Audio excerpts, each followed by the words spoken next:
time when cricket in the Caribbean had lost its magic.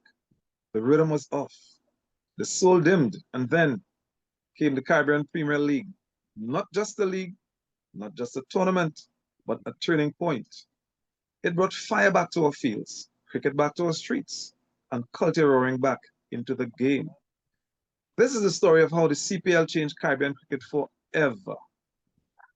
I am Robert Charles, and with me in studio is a renowned historian, Riza Abbasali, and this is another episode of Caribbean Sports Gallery.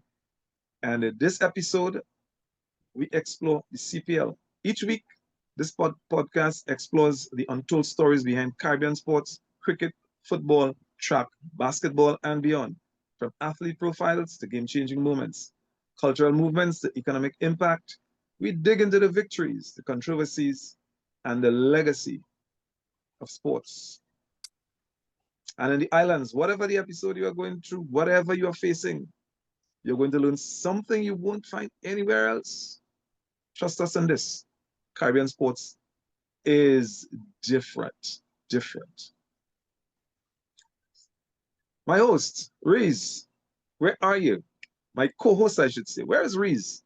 Are you hiding? Sitting right here, man. Reese, and you know, we CPL, can let you're CPL, talking but CPL, the biggest that's party right, in sport. in sports. And you know what?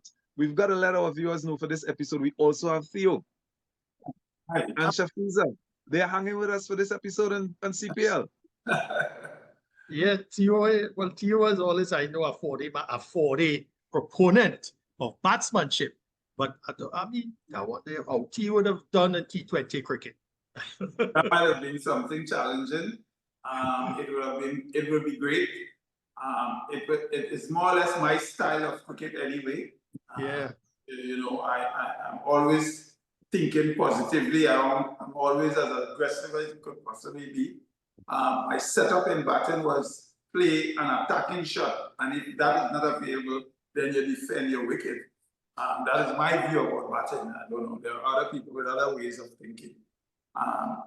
But the CPL or T20 cricket has revolutionized the whole cricket arena and make things so much more pleasing. I love the three formats that we have because the three format brings out different challenges. But CPL or T20 cricket is here to stay. Well, it's interesting that you said that because once we ruled the world, the 70s, the 80s weren't just a golden age. They were an era of dominance. Viv Richard swaggered, Michael Holden thundered, Brian Charles Lara broke records. We beat teams on their soil and ours. Fast, fearless, unapologetic. But the 80s, or the 90s, I should say, told a different story. Another West Indies collapse, players dispute over contracts with WICB, internal management, inconsistent selections, boardroom politics, and a growing discontent with the people. Young fans didn't recognize their heroes. Matches were broadcast, but few were watched. More episodes in bars were watching, or I should say more people in bars were watching European football and cricket. And Reese, you know about that, right? We forgot how to celebrate our own, and the game started slipping through our fingers. By 2000s, though, the love wasn't gone, but it was deeply bruised. While Caribbean cricket fell into uncertainty, another force was rising, T20 cricket. The IPL exploded in India, Big Bash transformed Australia. The format proved one thing: cricket could entertain like football. And we had the culture, the rhythm, the flair. We just needed the structure. The idea was simple: take the energy of Carnival, the format of T20, and talent of the Caribbean, and create something global. Caribbean Premier League was launched in 2013. 6 franchises, 7 host nation, sponsorship from Digicel and Hero, global broadcast deals, and a single mission: make Caribbean cricket sexy again. I like that. And you know what? They didn't just sell tickets, they sold a vibe, Reese. They sold a vibe. teams like Trinidad Knight Riders, Jamaica Talawas, Guyana Amazon Warriors weren't just about geography. They were tribal identities, and they came with DJs, dancers, fire shows, and branded merchandise. But for the first time in years, cricket wasn't just a sport, it was a show. And I always like the line, cricket played louder. Before the CPL, and Reese, I want you to delve in here. Before the CPL, West Indies cricket was struggling, not just on the field, but in the hearts of the fans. What, in your view, was the moment you realized the CPL was bringing the game back to the people? Yes, Robert, we all know what has been happening probably since 2000. The decline of West Indian cricket, especially Test cricket. And Theo knows how I feel about this. And all the, of course, the invincible days between 1975 and 1995 are all gone. And here comes a form of cricket, 20 overs aside. CPL 2013, now known as, sponsored by Republic Bank this year. And maybe last year, you have Women Now CPL. And we have, 6 franchises backed by big money. And, the times have changed. 5-day cricket, which was, of course, gripping cricket back in those days, 70s, 80s, Inchan spinning a web over all regional batsmen. I mean, those were 4-day and 5-day, and now we have what, 3-4 hours of fete and festival and entertainment galore. Yeah. I mean, musicians and all of that, and that's what the market is now. I mean, looking for short and fun and all of that. The biggest party in sport. In sports. Coming with big sponsorships. Actually talking about sponsorship, and this is quite interesting. Hear this one, Robert. Lately, right? And then of course, the economic benefits, and we could go through some figures, but Republic Bank CPL is proud to announce a groundbreaking partnership. I saw this just yesterday with Collab app, co-founded by Dwayne Bravo, to uncover and showcase the Caribbean rising musical stars. Energy for soul. So at break time, you have all of these musicians and stars are showing their talent all over the world. And the CPL, I think, if I last read it, is about the second or I think it's the third most watched T20 cricket tournament in the world. Entertainment at your feet, and this is what the masses want right now, and we just have to go with the flow problem. And that's Reese is interesting that you said that, because through the years I've spoken to a few people who go to CPL for the lime. Yes, because they say the energy that you feel. But and I always tell people, if you really want to enjoy us and enjoy sports, you've got to go to a cricket game in the Oval or the Brian Lara Stadium. The vibe, the energy is different, and CPL has brought that back, at a level never seen or felt before. And yes, but it is said, and we know that for a fact, and Reese, you could attest to that. If you want to change the future of anything, we've got to start with the kids. And the CPL brought cricket back to them loudly. Before yes, CPL, and a lot of features and what you call programs are coming out of the CPL to bring back kids and youngsters into playing cricket. And another part of this CPL, which of course is a kind of characteristic right through these tournaments in the world, they bring foreign players in. And that adds to the flavor and the excitement, because I energy. had a check here. Because and of course, young talent, right? There's an Antiguan guy called Micah Mackenzie, who's attached to St. Lucia, a very promising leg spinner. But then I see here you have for the Barbados Royals, Quinton de Kock from South Africa. TKR Colin Monroe is back. Darren Bravo is back, local of course. We have here Riley Russo from South Africa is playing for St. Kitts Nevis. So all of these big players coming into the Caribbean, showcasing, of course, not only their talent, but sharing their experience. And whether it's all three formats, whether it's 50 over Test cricket or T20 cricket, I mean, these guys have played cricket at the highest level, Robert. Very highest level. I mean, that is a positive thing. But I want to say before you continue, the only thing that, I mean, critics talk about it, and I would have, I mean, share a bit of it, is that in this short format, we see that, and I ain't gonna call names, that Test cricketers are playing T20 shots. And I mean, I'll leave it right there.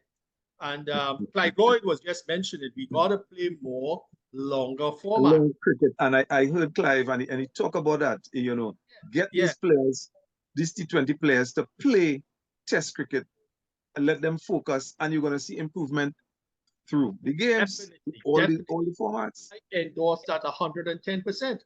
But as I said, you have 4 hours of entertainment and music and all these, of course, lovely cuisine. And the good thing about it, everywhere CPL goes in every Caribbean island, they showcase, you know, the lovely atmosphere of the islands and what they have to offer. Yeah, so and a big thing for sports tourism, you know, it's a big thing. It is because, you know, I think since CPL we have seen, and we continue to see young people, young children, you know, imitating Sunil Narayan's spin, Sheldon Cottrell, his salute, the soldier, you know, you know, and we see jerseys, we see everything CPL have been sold, and we weren't just teaching cricket, we feeling it again, Rays.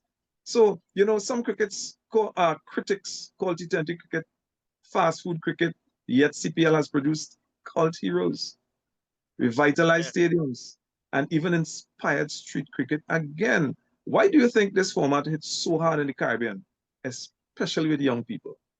Well, again, you know, young people, you know, rock and roll cricket. I have all kind of description about CPL cricket. You know, I mean, you talk about the heroes and, you know, the mascots, all of course, CPL mascots. You know, it's attractive to young people. I mean, we are in the age of tech, aren't we? You know, I mean, things flick at your fingers. And but the traditional methods and traditional, of course, attraction of 4D and 5D cricket, you know, that's a bit, you know, I mean, well, I mean, what can we do? So I'm sure, you know, Shafiza and Tio have some, I mean, further comments on that. Yeah, and I was about to ask Tio to delve in and let's get a little from him. Yeah. With reference to that. The times have changed a lot. And man must move along with the times. Hence the reason why, although I am a great lover of Test cricket, I also love 50 over and even more 2020. CPL has changed the Caribbean for a number of reasons. One, has brought out the crowds because, well, like, we love the party. So it's a natural thing that everybody walk is affect for 4 hours is affect. Okay. You know, and that is expected. But the off spin of this whole thing is how we must make it work into the rest of our cricket. How we can attract our young people, or how we can use the revenue that we derive from T20 cricket, CPL cricket, to put into our youth programs to get youngsters out there and really playing cricket. I mean, when I was growing up, when we played cricket on the main road in Freestyle, the car coming up the road, which is the one in every 3 hours, had to stop and wait until I finished back before that car could pass. Because we are not moving, and the people in the car are willing to sit down and look at us. Life has changed totally. Now where you have one vehicle coming in Freestyle every 3 hours, now you have 15 vehicles coming every 15 seconds nowadays, because everything has changed and we must adapt to what is happening. CPL cricket great. Use the CPL cricket to build our foundation, and our foundation is the youth in the primary schools coming up. That's what I'm looking forward to. Got that. So we'll take a pause for a cause right here, and we'll be back with more on cricket identity, crisp or crisis, and how Carnival changed the game. You don't need to be a tech genius to host a powerful virtual event. Why virtual event bootcamps is the support event or system you've been waiting for? I still remember my first virtual event. Total disaster. I was nervous. The slide wouldn't load. And halfway through, I realized I was muted. The chat was blowing up with, "We can't hear you." And all I could think was, why did I even think I could do this? And if you were ever felt that same sense of overwhelm, like everything's on your shoulders, you are definitely not alone. Let's be real. Most of us didn't start our business to become tech experts. We wanted to teach, load, coach, make an impact.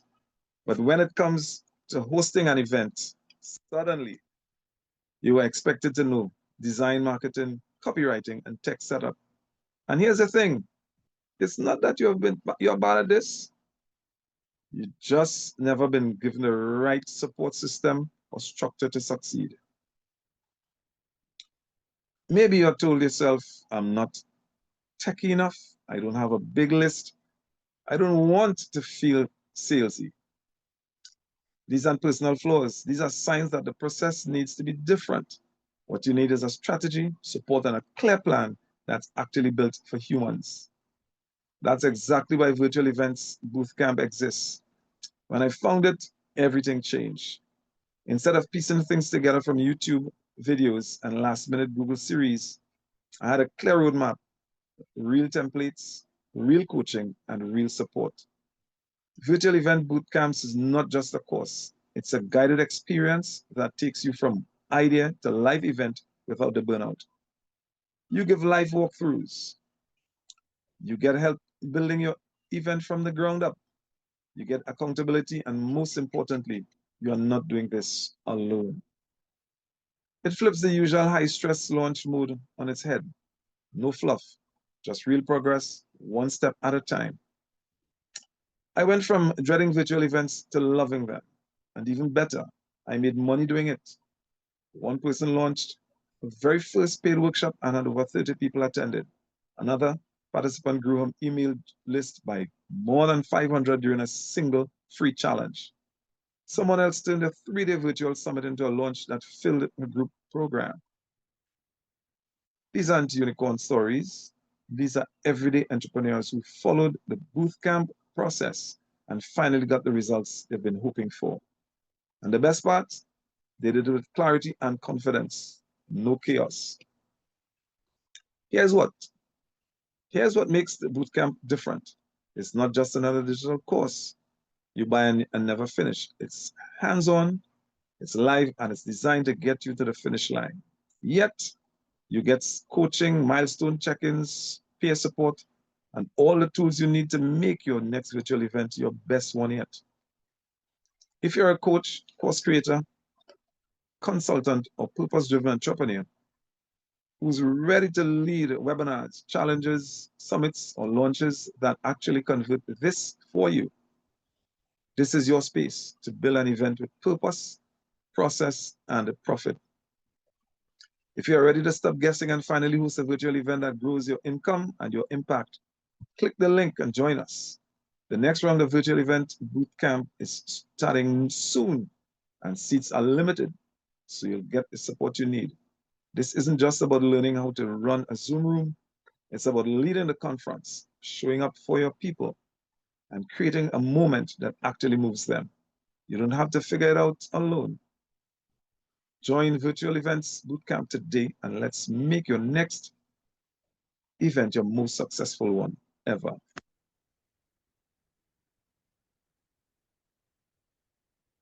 So, we have heard a lot of talk as we are back, and we have heard a lot of talk about, the critics. They call CPL a distraction. They fear Test cricket, the game of the game of patience and nuisance would suffer. Even some legends hesitated. And yet CPL did something the longer formats had failed to do for years. They make Caribbean cricket feel relevant again. For most players, it wasn't another or either or. Was it survival? But let's be honest, no one does celebration like the Caribbean. So why not bring that right into cricket? Live band at the stadium, DJ yelling, make some noise, fans dancing in costume. This CPL game felt like carnival had migrated to the cricket ground. You saw it in the colors, the costumes, the coordinated chants, the impromptu limbo contents or contests, and the music. We know about the music and we talk about DJ Bravo. So, more importantly, though, media rights and streaming put cricket in front of the world diaspora fans in the UK and US tuned in. It became our global product. So, Reeds, Theo, let's talk about this. Do you think CPL has helped restore Caribbean pride in cricket? Or is it creating a completely new identity for the game in the region? Well, Robert, before I go into that, and I know he will follow me, but I just wanted to hear Shafiza's opinion. Shafiza, does CPL cricket, is it attractive to you? Is it exciting to you? How often do you look at this form of cricket? I know Ancient came from, I mean, many others from the Test tradition. What is your opinion on this thing called CPL cricket? Well, I really prefer the Test cricket. I don't mind sitting and looking at the Test cricket. But for the people nowadays, the young ones, I don't think they have that patience to sit and watch a 5-day cricket match. So they would go for the shorter version of the game. And the little party with it and the little fete with it. But they wouldn't, compared with the Test cricket, they wouldn't go. Yeah. They might go one day or they wouldn't go the 5 days, you know? Yeah. Do you think young people appreciate Test cricketers? Do you think they appreciate? They appreciate cricketers. Yes. But not some of the Test cricketers play in the franchise. Right. Point taken. So they've seen them in another way. Yes. But I think that they won't sit down. They won't go and watch a Test match. More the older people. Yes, yes. Yeah, I mean, as you mentioned, Robert, you know, identity Caribbean, identity one Caribbean. The entire Caribbean is portrayed all over the world now. And as I mentioned, big sponsors, the captivities, of course, you know, the short form. Shafiza is right there. You know, the youngsters are going with the times. That's right. I was the, you know, they don't have like the patience again. And then importantly, our Test cricket team, and I mean, I'm talking Test cricket, we're not winning. And Reese, I was just about to delve in to make that point. I think if we see more wins from West Indies, we see West Indies team put up a bigger challenge. Now, if the team put up a good challenge and you don't come out on top, you know, you give me hope. But we are not seeing that challenge. But you know, let's not go back there. Well, you know, before you know, as you say, winning. I mean, you watch the Ashes, England versus Australia, thousands of spectators. Australia versus India. I mean, those countries still have the attraction. I mean, spectators come out. I mean, but the Caribbean is a different cultural kind of aspect. You know, our culture is party. And I remember in the Queen's Park Oval, one time while I was there as a medic, and there was this fan from India. He said he always tells cricket fans wherever he goes, if you want to enjoy cricket, you have to come to the West Indies. If you really want to enjoy a game of cricket, you need to go to the West Indies. So if you have not been to the West Indies, you have not enjoyed cricket. And I think it's our culture, it's the way we treat people, the way we treat each other, you know, regardless of what. When we go in the oval to watch cricket or football, it doesn't matter who's sitting next to you, in front or behind you, we share a drink, we share a routine. You understand? And I think that is what the CPL has brought back. So, you know, what is the real legacy of the CPL? It isn't just the trophies or the sold out finals. It's how it shifted what it meant to love cricket, Young Caribbean friends finally saw their culture reflected in the game. Players once would have left for England or India, stayed, started businesses, built academies, returned to their roots, and fans, yeah, we believe again. We believe again. The CPL made cricket cool again. It made Caribbean cricket, it made it ours. And we see people wearing CPL jerseys long before, long after the CPL, and I think that is what CPL has done to us. But so Reese, let's let's get your input here. You're looking back 10 years ahead. What do you hope? And I say looking back, no, we can't look back. We have to look forward. Yeah, Looking forward, 10 years from now, what do you hope the CPL becomes? Not just for cricket, but for the Caribbean culture, economy, and Caribbean identity. Well, Theo did make a very significant point. First of all, let's break it down.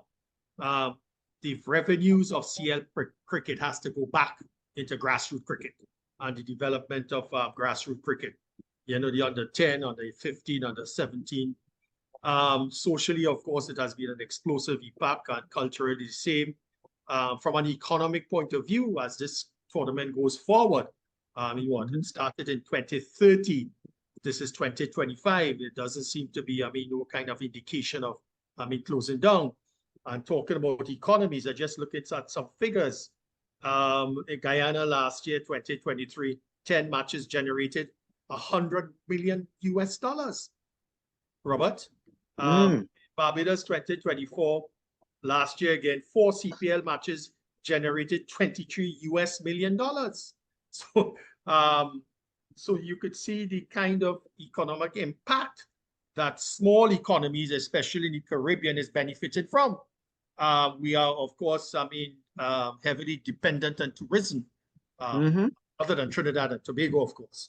And this sports tourism is a huge thing, especially for the growth of their smaller economies like manufacturing or whatever otherwise. But tourism is and the Caribbean has a lot to offer other than its warm climate, and that I would think will double, maybe triple, because CPL is here to stay from what I'm seeing. Yep. So it's about a wrap-up time. So can we get a few seconds from Theo? Yes. Before we go. Yeah, man. We Caribbean people are born to play T20 cricket. Caribbean people, if you look at the exploits of all T20 across the world, our leaders, Chris Gayle, 175 runs in a 20-over game for one inning. Man, I don't know when will we ever see an inning again like that? Okay, you had Dwayne Bravo's bowling, you had Andrew Russell, Surya Narayan. We have produced some exceptionally good T20 cricketers. We were born to play that game. Okay, but it's how we transfer that game. The ICC is based on Test cricket. And unless we can get our Test cricket up to the levels to maintain the standards, our crowds are not going to come back to the Test cricket. They're going to gravitate at all times to the T20, where we seem to be holding our own to a certain extent. We were world champions on 2 occasions in T20 cricket. And hence, it means that we do have good cricketers. Come on. 4 sixes in 4 balls to win a World Cup is unimaginable in thinking, but it's only a Westerner thinks that way. So that is how it is. So we have to take this CPL and keep it growing bigger and bigger, but take the funding out of CPL and make good use of it. Build our grassroots programs, encourage our coaches, our administrators to put more time and effort into ensuring that our legacy continues. Yes. Thank you, Theo. Yeah, man. Thank you, Caesar. Reese, it's about that time. Well, I think the CPL, the spectators get a chance to see some great cricketers whom they may not have the opportunity to see. You would have cricketers from Afghanistan, like Rashid Khan, Yes. who they might only hear about and would hardly see them. But for the CPL, they are here early, every year. And it's an opportunity for them to lift their games to their standard. You have to lift your game to their standard to compete with them. And so I think the spectators are getting a good deal for their money. Wonderful. Yes. Wonderful. Wonderful. Wonderful, Reese. We gotta go. You know what they say, right? Time flies when you're having fun. Time flies when Yes, you are. yes. We had fun. We had a lot of fun, right? I mean, to be Yes. graced, of course, with Mr. Theodore Coffey and Shafisa Ali Mukhtar, who stayed with us for the second edition of Caribbean Sports Gallery. We are very happy, appreciative of that, and God's blessings to both of them. Thank you very much for having me. Same to you. So, you know, as we say, cricket as at its core is a game, but games hold power. They teach, they unite, they reflect us. And the CPL, through fireworks, fours, sixes, through drums and dancers, did what no government, no campaign, no cricket board could do. It brought the region back together. In 20 overs, you can change a match. In 1 decade, you can change a culture. The Caribbean Premier League didn't just revive cricket, it revived belief. This has been How the CPL Changed Caribbean Cricket Forever, written and produced by Dr. Z. We are your hosts at the Caribbean Sports Gallery, Robert Charles, historian Reza Abasali.